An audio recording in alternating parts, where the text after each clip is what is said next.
Did Zohran Mamdani, a South Asian socialist born in Uganda, really check Black or African American on his US college application?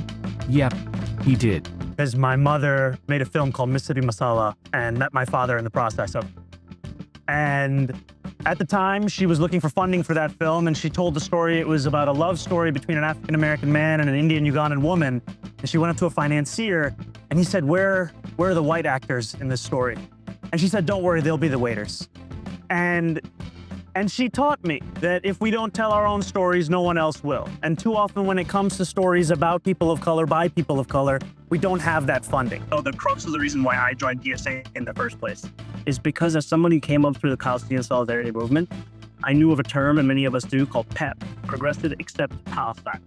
And I would see time and time again different organizations that would have a belief in so many of the values that I held, but then would draw a line at Palestine.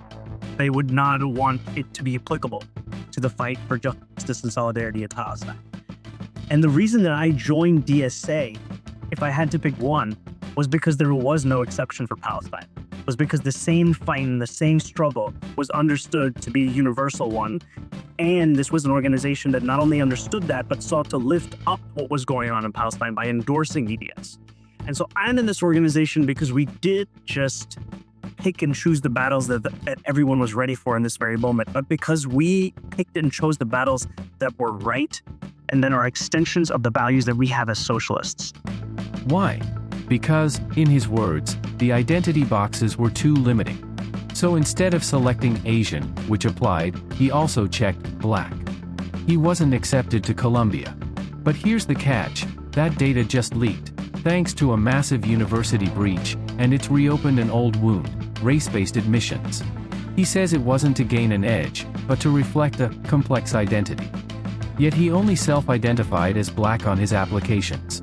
Not in public. Not on stage. Not today. So what does this say about the entire racial identity system? If checking a box shapes your future, how stable or fair is the box? Think on this, in a world that rewards victimhood and identity, does the system push people to become what they're not?